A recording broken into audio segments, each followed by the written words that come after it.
All right, so let's talk about Quick before we wrap up, because he's another one that we have to either extend or enter the season, finish the season, and allow him to hit the open market, which might not be something that the team really wants to do.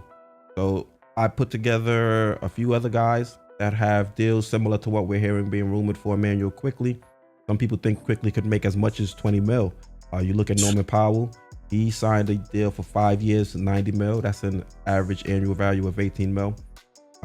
You've got Keldon Johnson, 4 years, 74 mil, average annual value of 18.5 mil. And then Marcus Smart, one of the glue guys you mentioned just a while ago, he signed a deal for 4 years, 76 mil, which is an average annual value of 19.1 mil. Now, if we get the Quick that we saw in the last, 20, 25 games of the season, I say give him 20 mil, no biggie. But we saw him struggle in the playoffs. And, the playoffs is where you really want to evaluate some of these guys when you're trying to build a championship contending roster. So, right. With what we've seen from Quick, kind of similar to what we've seen with Julius Randle. Not that there's no effort or things like that, but we've just seen him struggle once the pressure has kind of, increased or been raised up. So what type of deal would you give Immanuel Quickley if you were sitting across from him at a negotiating table? The guys you just named, I don't think Quickley is on any of those guys' level. But I don't think I don't think he's as good as any of those guys. Well, he beat out Powell in terms of the Sixth Man of the Year voting. Yeah, but Powell's a much better player than Quickley. Overall? Overall he's a much better player than Quickley.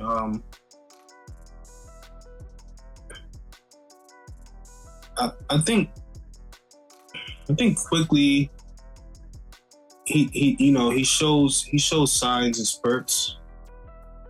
I think he's a good guy to have as a sixth man.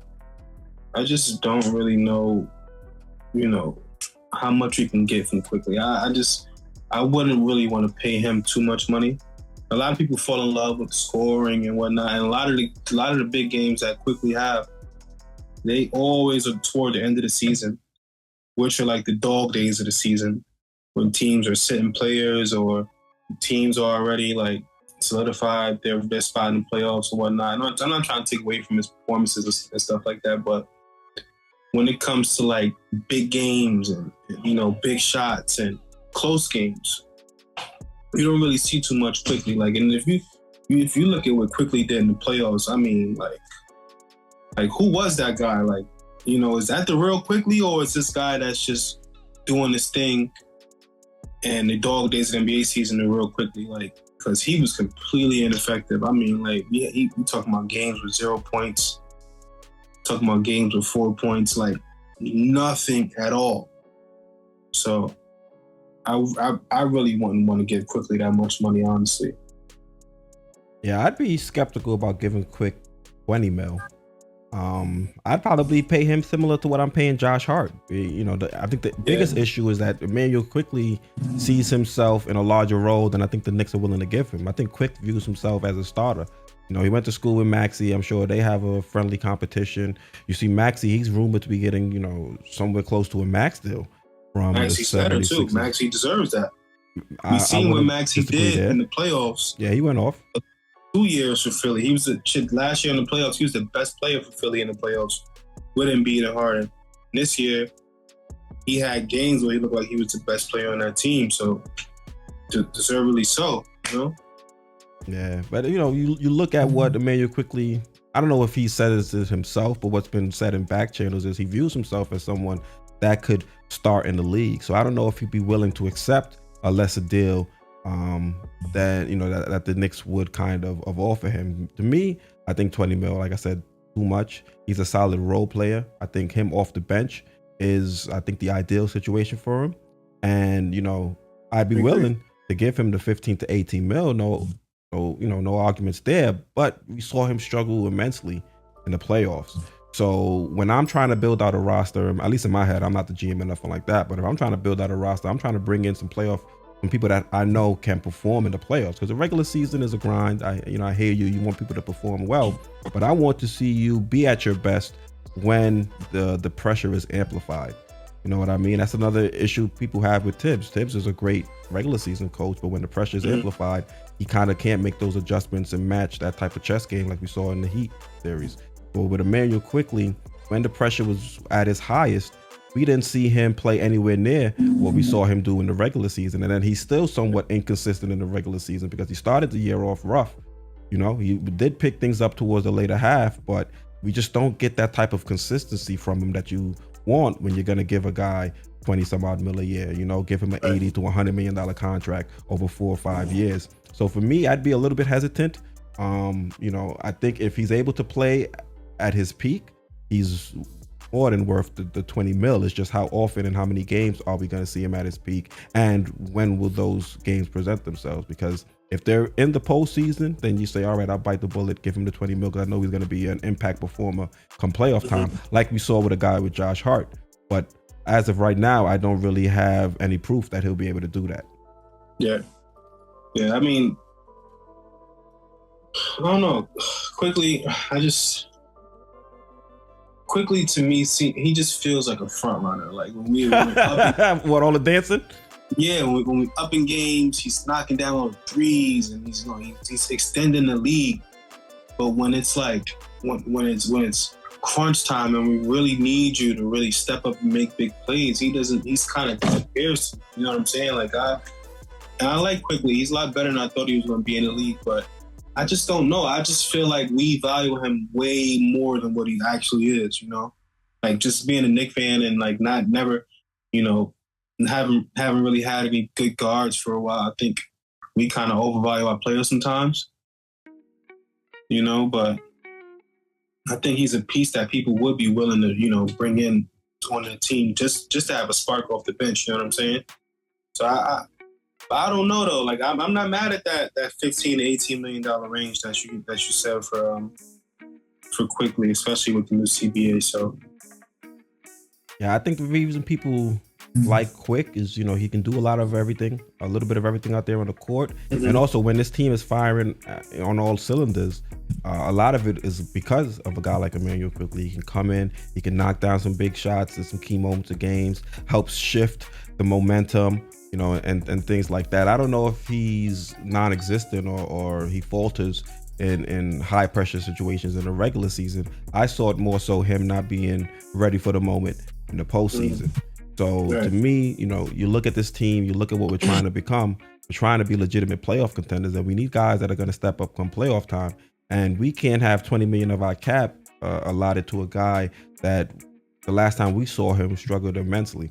So for me, that 20 mil I think is a little bit too much. 15 to 18, even if he wanted to be a shorter deal or something, you know, don't give him the full 5 or 4 years, maybe 3 years with an option. But at least it allows him to opt out after 3 years if he feels he's, you know, in line for a larger contract.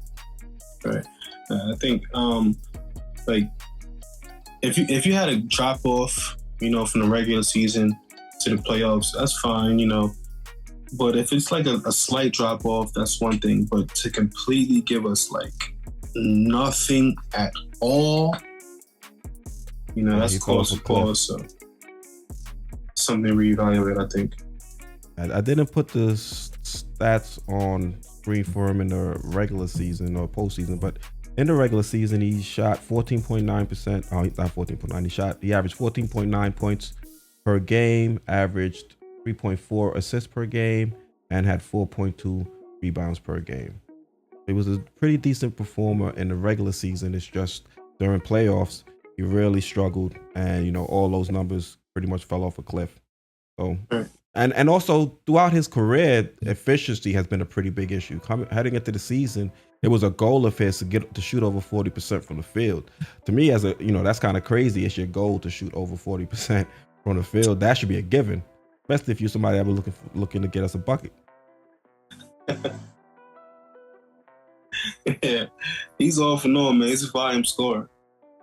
But who doesn't really have the opportunity to put up enough shots to really be as effective as a volume scorer, unless you have Jalen Brunson out. Like when we saw Jalen Brunson out and he was able to get those 30 some odd minutes, you know, regularly, really saw him cook. But with Tibbs here, he's only getting, you know, 20 to 27 minutes a game, you would think. So that's another thing. It's hard to really, keep him in there too much because Brunson got to play. Brunson got to be on that floor. And how long can you keep two small guards on the floor that don't really defend the best? Well, Quick, when he's engaged, he's a solid defender. I think he has the wingspan to disrupt things. He does a good job intercepting passes and things like that, understanding where people are trying to go with the ball and things like that. So me defensively, I think he's one of the better defenders we have on the squad between him and Quentin Grimes when it comes to perimeter defenders and at the point of attack.